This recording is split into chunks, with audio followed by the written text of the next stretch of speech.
அல்லாஹ்ட்ட நம்ம ஒவ்வொரு நாளும் துவா செய்கிறோம். தெரிஞ்சு கேட்குறோமோ தெரியாமல் கேட்குறோமோ தெரியல. நம்ம எல்லாத்துக்கும் ஒரு துவா தெரியும். ரப்பனா ஆத்தினா ஃபித் துன்யா ஹசனா ஒஃபில் ஆஹிரத்தி ஹசனா வகினா அதாபன்னார். 3 அம்சம் இருக்குது இதில். யா அல்லாஹ் இந்த உலகத்திலும் எனக்கு நல்லதை கொடு, ஆகிரத்திலும் நல்லதை கொடு, நரக நெருப்பை விட்டு என்னை காப்பாத்திரு. இதுதான் 3. இந்த 3 அம்சம் இந்த துவாவில் இருக்கிறது. இந்த துவா எங்கே ஓதப்பட வேண்டிய துவா தெரியுமா? எல்லாருமே கேட்குறோம், ஒவ்வொரு தொழுகையிலையும் கேட்குறோம். ஆனால் முக்கியமாக மக்காவுக்கு போய் வந்தவர்களுக்கு தெரியும், உம்ரா ஹஜ்ஜி செய்தவர்களுக்கு தெரியும், புனித காபாவை தவாஃப் செய்வார்கள். சுற்றி வருதல், வலம் வருதல். அதில் 4 பக்கங்கள் இருக்கிறது. காபாவுக்கு சதுர வடிவத்தில் இருக்கிறதுனால 4 பக்கம் இருக்குது. அந்த 4 பக்கத்தில் ஒரு பக்கம், அதாவது நான் உங்களுக்கு சொன்னால் உங்களுக்கு கண்ணை கட்டி காட்டில் விடுவதை போன்று இருக்கும் பார்க்காதவர்களுக்கு. பார்த்தவர்களுக்கு தெரியும். ருக்குனே யமானி என்று ஒரு கார்னர் இருக்குது. 4 கார்னர் காபாவுக்கு. அதில் ஒரு கார்னருக்கு பேர் ருக்குனே யமானி, இன்னொரு கார்னரில் தான் ஹஜருல் அஸ்வத் கல் இருக்குது. ரசூல் சொன்னாங்க, ருக்குனே யமானி என்ற கார்னர்ல இருந்து ஹஜருல் அஸ்வத் கல் இருக்கக்கூடிய கார்னர் வரைய எல்லா சுத்திலையும் தனித்தனி துவாக்களையும் சொல்லி கொடுத்த நபி அந்த இடத்துல மட்டும் பர்டிகுலரா 7 சுத்திலையுமே இந்த துவாவை தான் ஓதணும். ரப்பனாத்தினா துவா தான் ஓதணும். 7 சுத்திலையுமே அதே துவா தான். நீங்கள் யோசிங்க, அப்போ அந்த துவாவினுடைய வேல்யூ என்ன? எதற்கு அந்த துவா? ஆனால் உலகத்தினுடைய நன்மையும் கேட்க சொல்கிறான் அல்ல, மறுமையினுடைய ஆகிரத்தினுடைய நன்மையும் கேட்க சொல்கிறான். சொல்லப்போனால் உலகத்தினுடைய நன்மையை தான் ஃபஸ்ட்டு சொல்கிறான். உலக நன்மை என்பது என்ன?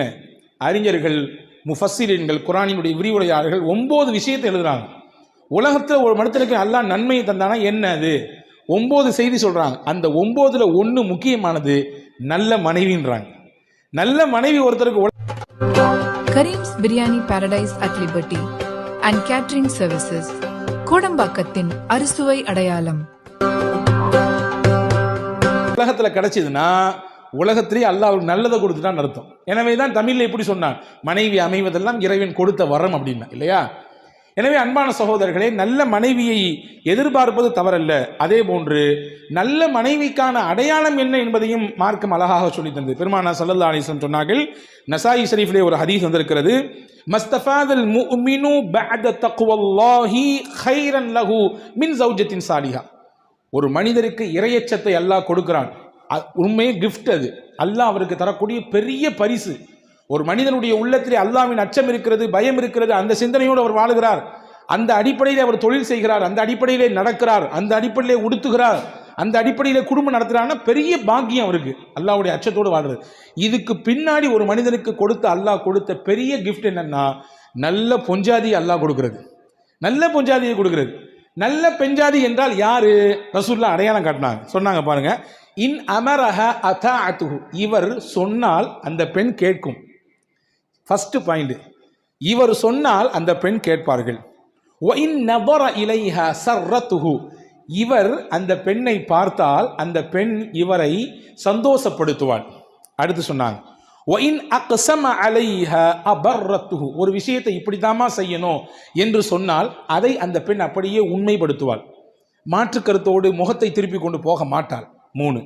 4வது சொன்னாங்க, வ இன் காப அன்ஹா ஹஃபிதத் மாலஹா வ நஃப்ஸஹா, இவர் வெளியூருக்கு போய்விட்டால் தன்னையும், அதாவது தன் கற்பையும் தன் கணவனால் கிடைத்த பொருளையும் பேணி பாதுகாப்பாள். இந்த 4 அம்சம் எந்த பெண்ணிடத்தில் இருக்கிறதோ அவளே மிகச்சிறந்த பெண்ஜாதி என்று அல்லாஹ்வின் தூதர் ஸல்லல்லாஹு அலைஹி வஸல்லம் சொன்னார்கள். அன்பர்களே, இதில் ஒன்று பார்த்தா சந்தோஷப்படுத்துவாள் என்று பெருமானார் ஸல்லல்லாஹு அலைஹி வஸல்லம் சொன்னாங்க. இன்னைக்கு பார்த்தாலே நிறைய பேத்துக்கு பயமாக இருக்குது. மனைவியினுடைய சத்தம் கேட்டாலே நிறைய பேத்துக்கு பதட்டமாக இருக்குது. முல்லாவினுடைய கதை நாம் அடிக்கடி சொல்வது உண்டு, இல்லையா? முல்லா ஒரு நாள் கட்டிலில் படுத்து கிடந்தாராம், ஒய்யாரமான கட்டில். கட்டிலில் படுத்து கிடந்து மேலே உதட்டில் கையை வச்சு எதையோ யோசிச்சுட்டே இருந்தார். யோசிச்சுட்டே இருந்தவர் டமான்னு கீழே விழுந்துட்டார். அந்த அம்மா அங்கேயும் சத்தம், என்ன சத்தம் அப்படின்ச்சு. ஒன்றும் இல்லைம்மா, சட்டை கீழே விழுந்துச்சுமான்னாரு. சட்டை விழுந்தா ஏன் இவ்வளவு சத்தம்? அந்த சட்டைக்குள்ளே நான் இருந்தோம்ல அப்படின்னாரு. ஒரு சின்ன வார்த்தை தான், அவருக்கு எவ்வளோ பெரிய அதை பற்ற சங்கடம் பாருங்க. அரிஸ்டாட்டில் கேள்விப்பட்டிருக்கோமா? அரிஸ்டாட்டில் ரொம்ப பெரிய விஞ்ஞானி. அவர் எப்பொழுதுமே மாணவர்களோடு சுற்றி இருப்பார். ஒரு நாள் அவருடைய வீட்டு வாசலிலே திண்ணையிலே மாணவர்கள்லாம் உட்காந்து அவர்கிட்ட நிறைய கேட்டுட்டு இருந்தாங்க, பேசிட்டு இருந்தாங்க. விவாதம் போய்கிட்டு இருக்கு நல்ல கண்டுபிடிப்புகளை பற்றி. அங்கே வீட்டுக்குள்ள மனைவி ஓன்னு சத்தம். இவர் வேற வேலையே கிடையாது, யாரையாவது கூட்டு வந்து உட்காந்து எப்படி கதைக்க வேண்டியது, வேற மனுஷனுக்கு ஏதாவது பொழப்பு இருக்கா என்று கோன்னு சத்தம். இவருக்கு ஒன்றுமே புரியல. பசங்க வேற வந்திருக்காங்க, விருந்தாளிகள்லாம் உட்காந்துருக்காங்க, இப்படி அந்த அம்மா கத்திட்டு இருக்கேன்னு சொல்லி. இருந்தாலும் காதில் கேட்காத மாதிரியே அந்த பிள்ளைங்கள்ட்ட பேசிக்கிட்டே இருந்தார். திடீர்னு வேகமாக அந்த அம்மா உள்ளே இருந்து ஒரு குடம் நிறைய தண்ணியை கொண்டு வந்து தவான்னு தலை மேலே ஊற்றிச்சாம்மா. யார் மேலே? அரிஸ்டாட் மேலே மொத்தமாக ஊற்றிச்சான். அவர் அப்படி நினைஞ்சிட்டு ரொம்ப கூலாக சொன்னாராம், இவ்வளோ நேரம் இடி இடிச்சுது, இப்போ மழை பெஞ்சிருக்குன்னாராம். இவ்வளோ நேரம் என்ன செஞ்சுது? இடி இடிச்சுது, இப்போ மழை பெஞ்சிருச்சு, விட்டுருங்க, இதை அப்படி தான் பார்க்கணும், கடந்து போகணும் என்று அரிஸ்டாட்டில் சொன்னதாக ஒரு செய்தி உண்டு. அன்பு சகோதரர்களே, இப்போ உலக வாழ்க்கையிலே நல்ல குடும்பம் அமைவது என்பது மிகவும் சிறப்பானது. ஒன்று நல்லா புரிஞ்சுக்குங்க. ஒரு மனிதனுக்கு சிறந்த மனைவி கிடைத்தாள் என்றால் அவன் வாழ்க்கையின் அடுத்தடுத்த கட்டத்திற்கு நகர்ந்து போய்கொண்டே இருப்பான். இதுக்கு ஆப்போசிட்டா ஒரு மனிதனுக்கு மனைவி அவன் எதிர்பார்ப்பதை போன்று அல்லது அவனுடைய துன்யா ஆகிரத்தில் சப்போர்ட் இல்லாத மாதிரி அமைஞ்சு போச்சுன்னா அதுவே அவனுடைய லைஃபை மிகப்பெரிய கேள்விக்குறியாக ஆக்கிவிடும். எனவே தான் தமிழில் அழகாக சொல்லி வைத்தான், ஒரு ஆணின் வெற்றிக்கு பின்னால் ஒரு பெண் இருக்கிறார். ஒரு ஆணின் வெற்றிக்கு பின்னால் ஒரு பெண் இருக்கிறாள் என்றால் யார் அந்த பெண்? முக்கியமாக தாயாக இருக்கலாம் அல்லது மனைவியாக இருக்கலாம், இல்லையா? அப்போ மனைவியினுடைய ரோல் இருக்க ஒரு மனிதனுடைய வாழ்க்கையில் ரொம்ப முக்கியமானது. எனவே அந்த பெண்மணி, அந்த மனைவி தனக்கு கண் குளிர்ச்சியாக இருக்க வேண்டும் என்பதற்காக வேண்டி துஆ கேட்க வேண்டும் என்று குர்ஆன் சொல்லுகிறது. தனக்கு அமையப்பெற்ற குடும்பம், அந்த குடும்பத்தினுடைய முக்கிய கதாபாத்திரமாக இருக்கக்கூடிய மனைவி என்பவள் தன்னை மகிழ்ச்சிப்படுத்தக்கூடியவளாக, தனக்கு சந்தோஷத்தையும் நிம்மதியையும் ஆறுதலையும் தரக்கூடியவளாக இருக்க வேண்டும் என்று ஒவ்வொரு நாளும் கேட்க வேண்டும் என்று சொல்லுகிறது இன்னைக்கு ஓதப்பட்ட வசனம். அடுத்து அல்லாஹ்வின் தூதர் அல்லாஹ் சொல்லுகிறான், அடுத்து குடும்பத்தினுடைய இரண்டாவது ரோல் முக்கியமாக பிள்ளைங்க, பசங்க. பிள்ளைங்க என்பவர்கள் நாம் துஆ செய்து அவர்களை உருவாக்க வேண்டும். நமக்கு கிடைத்த பிள்ளைகளை சபிக்கக்கூடாது, திட்டக்கூடாது, வரம்பு மீறி அவர்களிடத்தில் நடந்து கொள்ளக்கூடாது. இதுவெல்லாம் இஸ்லாம் காட்டக்கூடிய முறை. இன்னைக்கு நிறைய பேரண்ட்ஸை பார்க்குறோம், கடினமான வார்த்தைகள், சபிக்கிற வார்த்தைகள், அந்த பிள்ளைகளை அப்படி கரைச்சி கொட்டுற மாதிரி வார்த்தைங்க, சனியன்னு சொல்லி தான் காலையில் எழுப்புறாங்க. வரலாறுகள், அதாவது ஆய்வாளர்கள் சொல்றாங்க, பிள்ளைங்களை படுக்க வைக்கும் போதும் காலையில் எழுப்பும் பொழுதும் நல்ல வார்த்தைகளை சொல்லி படுக்க வைக்க வேண்டும், நல்ல வார்த்தைகளை சொல்லி காலையில் எழுப்ப வேண்டும். நீங்க யோசிச்சு பாருங்க, எந்த வீட்லையாவது காலையில் பள்ளிக்கூடத்துக்கு எழுப்பும்போது அந்த பிள்ளைகளுக்கு நல்ல வார்த்தை சொல்ல எழுப்பப்படுது? சீபத்து எஞ்சிய ஏன் இம்பிட்டு பாடுபடுத்துற என்று படாத வார்த்தைகளை சொல்லித்தான் எழுப்புகிறோம், இல்லையா? அன்பர்களே, பெற்றோர்களாகிய நாம் நம் பிள்ளைகளுக்கு கேட்கிற துஆ இருக்கிறதே அல்லாஹ்விடத்தில் அங்கீகாரம் பெற்றது. 3 துஆ இருக்கிறது. அந்த 3 துஆ என்பது அல்லாஹ் ஏற்றுக்கொள்வான், மறுக்கவே மாட்டான். ரசூல் சொன்னாங்க, முதல் துஆ என்ன? துஆ உல் முசாஃபிர், ஒரு பயணி செய்யக்கூடிய துஆவை அல்லாஹ் ஏற்றுக்கொள்வான். இரண்டாவது துஆ உல் மதுலூம், அநியாயம் இழைக்கப்பட்டவருடைய துஆ, பிறரின் மூலமாக அநியாயம் செய்யப்பட்டிருக்காரு, இவருடைய துஆ அல்லாஹ் ஏற்றுக்குவான். மூணாவது சொன்னாங்க துஆ உல் வாலிதி லி வலதிஹி, பெற்றோர் தன் பிள்ளைகளுக்கு கேட்கக்கூடிய துஆ. அப்படின்னா என்ன அர்த்தம்? பிள்ளைங்களுக்கு பெற்றோர்கள் துஆ செய்யணும், பிள்ளைங்களுக்காக வேண்டி அதிகமாக துஆ செய்ய வேண்டும். இப்படி துஆ செய்வது நபிமார்களுடைய சுன்னத்து. இப்ராஹிம் அலைஹிஸ்ஸலாம் துஆ செஞ்சிருக்காங்க, குர்ஆன்ல வருது, ரப்பி ஹப்லி மினஸ் சாலிஹீன், யா அல்லாஹ் எனக்கு நல்ல பிள்ளைய கொடு ரப்பே கேட்டாங்க. ரப்பி ஜஅல்னி முகீமஸ் ஸலா வ மின் துர்ரிய்யதி ரப்பனா வ தகப்பல் துஆ, யா அல்லாஹ் என்னையும் என் குடும்பத்தையும் என் பிள்ளைகளையும் தொழுகையாளியாக ஆக்கி கொடு அப்படின்னு கேட்டாங்க. தொழக்கூடிய நபர்களாக ஆக்கி கொடு இப்ராஹிம் கேட்டாங்க. ஜக்கரியா அலைஹிஸ்ஸலாம் கேட்டதாக குர்ஆன் சொல்லுகிறது, ஃபஹபிலி மின் லதுன்க வலியா, எனக்கு உன்புறத்திலிருந்து எனக்கு ஒரு உதவியாளரை, எனக்கு ஒரு பிள்ளையை கொடு அப்படி சொன்னாங்க. வஜஅல்ஹு ரப்பி ரதியா, நீ எனக்கு தரக்கூடிய பிள்ளையை நீ பொருந்தி கொள்ளக்கூடிய விதத்தில் கொடு, நல்ல பிள்ளையா கொடு அப்படின்னு கேட்டாங்க. இப்போ பிள்ளைகளுக்காக துஆ செஞ்சிருக்காங்க. 40 வயது அடையும் பொழுது நாம் எல்லாம் எப்படி துஆ செய்ய வேண்டும் என்று குர்ஆன் கற்றுத்தருது. எல்லாருக்கும் 40 கிராஸ் பண்ணிட்டீங்கன்னா உங்களுடைய துஆ எப்படி இருக்குன்னு குர்ஆன் சொல்லுது. நீங்க பார்க்கறத பார்த்து ஹஜ்ரத் இன்னும் அந்த வயசு வரலன்றதுக்காண்டி ரொம்ப இளமையே பேச மாதிரி தெரியுதுன்னு பார்க்குறீங்க. நம்மளும் அந்த வயசுக்கு வரதான் ஆகணும். எல்லாரும் 40 கிராஸ் பண்ணிட்டா இந்த துஆவை கேட்கணும். குர்ஆன் சொல்லுகிறது. என்ன துஆ கேட்க வேண்டும்? 3 முக்கியமான துஆ கேட்க வேண்டும். என்ன துஆ? ரப்பி அவுஸிஅனி அன் அஷ்குர நிஅமதக அல்லதி அன்அம்த அலைய வ அலா வாலிதை, யா அல்லாஹ் நீ எனக்கும் என் பெற்றோர்களுக்கும் கொடுத்த அருளுக்கு உனக்கு நன்றி செய்யக்கூடிய வாய்ப்பை கொடு. ஃபர்ஸ்ட் துஆ. இரண்டாவது துஆ என்னது? வன் அமல சாலிஹன் தர்லா, நீ விரும்புகிற விதத்திலே நான் நல்லமல் செய்யக்கூடிய வாய்ப்பை கொடு. 2. மூணாவது முக்கியமா வ அஸ்லிஹ் லீ ஃபீ துர்ரிய்யதி, என் பிள்ளைகளை எனக்கு சாதகமாக ஆக்கிவை, எதிரியாக ஆக்கிறாத. நிறைய வீடுகளில் அப்பாவும் மகனுக்கும் எதிரும் புதிரும், பூனையும் எலியும் மாதிரி அப்படி பாஞ்சுக்கு நிற்கிற மாதிரி இருப்பாங்க, இல்லையா? பார்க்குறோமா இல்லையா?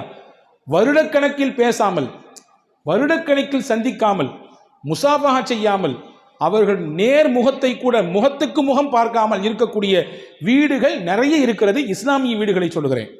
இப்போ அல்லாஹ்விடத்தில் எப்படி கேட்கணுமா? 3 துவா கேளுங்கள். அதில் 3வது, என் பிள்ளைகளை எனக்கு சாதகமாக ஆக்கி வச்சிரு, நல்ல பிள்ளையா ஆக்கி வச்சிரு.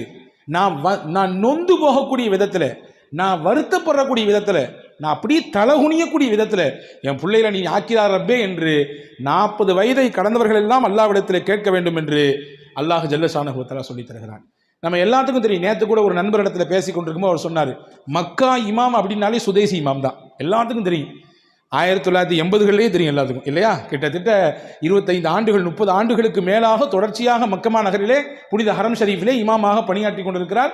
இன்னைக்கு அவர் இமாம் மட்டும் இல்லை, அங்கே இருக்கக்கூடிய மினிஸ்டர், அங்கே இருக்கக்கூடிய எக்ஸ்டென்ஷனுடைய அந்த பொறுப்பினுடைய முக்கிய தலைவர் அவர். இமாம் என்பது இந்த கேட்டகரிலாம் தாண்டி வேற எங்கேயோ போயிட்டார். அல்லாஹ் எங்கேயோ ஒன்று உயர்த்தி வச்சுட்டான். அந்த இமாம் சின்ன பிள்ளையா இருக்கும்போது ரொம்ப சேட்டை பண்ணுவாராம். சின்ன பிள்ளையா இருக்கும்போது இமாம் சுதேசி அவங்க அம்மா சத்தம் போடுவாங்களாம், உன்னையெல்லாம் அல்லாஹ் காபத்துல்லாக்கு தான் இமாம் ஆக்கணும். எப்படி? அவங்க சத்தம் போடுறது கூட துவாவாக சத்தம் போடுவாங்களாம். உன்னையெல்லாம் அல்லாஹு தஆலா காபால கொண்டு போய் இமாமா வைக்கட்டும், உன்னையெல்லாம் அல்லாஹ் காபால இமாமா ஆக்கட்டும். இப்படி சொல்லி தான் அந்த தாய் அந்த பிள்ளையை திட்டவும் கூட செய்திருக்கிறார். எப்பவோ ஒரு தடவை செய்த துவாவை அல்லாஹ் கபூல் செய்து விட்டான் போல் தெரிகிறது. அல்லாஹ் ஆண்டாண்டு காலமாக தொடர்ச்சியாக இமாமாகவே இருந்து உலகெங்கிலும் வாழக்கூடிய முஸ்லிம்களின் இதயத்திலே அவர்களுடைய குரல் வந்து ஒலித்து கொண்டே இருக்கும். இமாம் சுதைசின்னு சொன்னாலே அவருடைய அந்த கணீர் குரல் நம் காதுகளில் நுழைந்து உள்ளங்களை குடைந்து எதையெல்லாமோ செய்து விடுகிறது, இல்லையா? நல்ல துவா. 3 விஷயத்துல ஆப்போசிட்டா துவா செய்யக்கூடாது எப்போதுமே. 3 காரியத்தை ரசூலுல்லாஹ் சொன்னாங்க.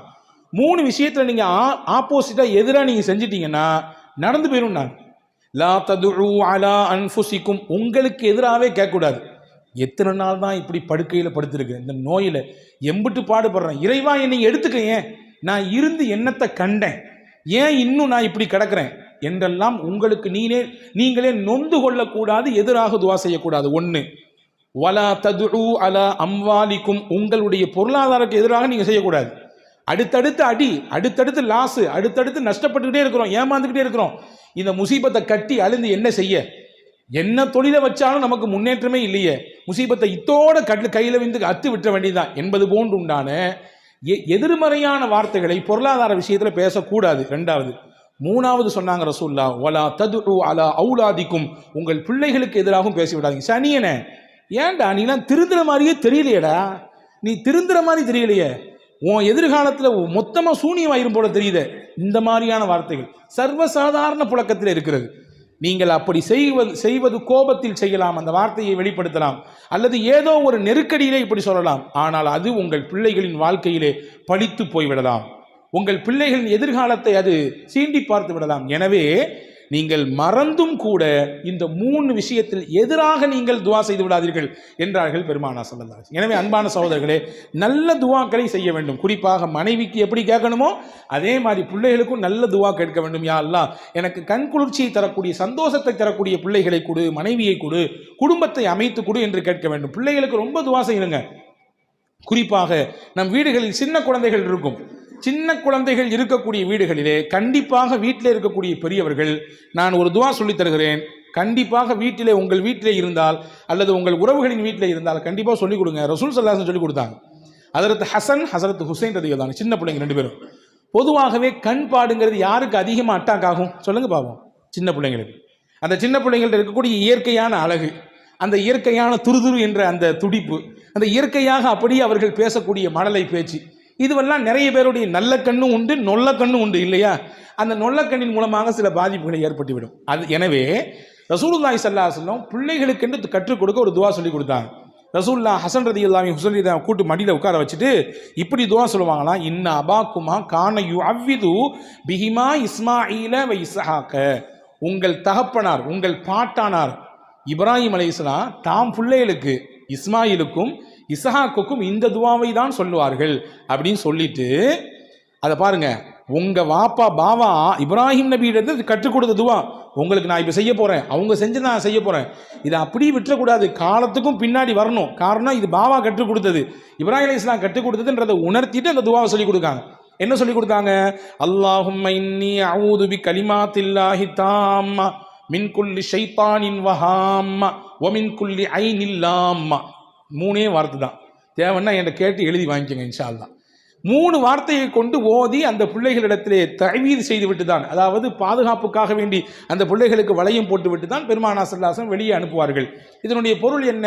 பரிபூரணமிக்க அல்லாஹ்வுடைய வார்த்தைகளை கொண்டு உனக்காக அல்லாஹ்விடத்திலே பாதுகாவல் தேடுகிறேன், ஷைத்தானின் தீங்குகளை விட்டு பாதுகாவல் தேடுகிறேன், உங்களை தீண்டக்கூடிய கண் பார்வையிலிருந்து உங்களுக்காக வல்ல அல்லாஹ்விடத்திலே நான் காவல் தேடுகிறேன் என்ற துவாவை ஓதிவிட்டு நம் பிள்ளைகளிடத்திலே ஊதிவிட்டு நமக்கான வேலைகளை, நம்முடைய வெளியே கிளம்பக்கூடிய விஷயத்தை செய்தால் தீங்குகள் ஏற்படாது, பார்வைகளுடைய அந்த தாக்கம் ஏற்படாது, கெட்ட பார்வைகளிலிருந்து ஏற்படக்கூடிய அந்த அந்த அந்த பிரச்சனைகள் எல்லாம் அந்த குழந்தைகளுக்கு சந்திக்காது என்பதை பெருமானார் ஸல்லல்லாஹு அலைஹி வஸல்லம் அழகாக கற்றுத்தந்தார்கள். ஆக கண்ணியமானவர்களே,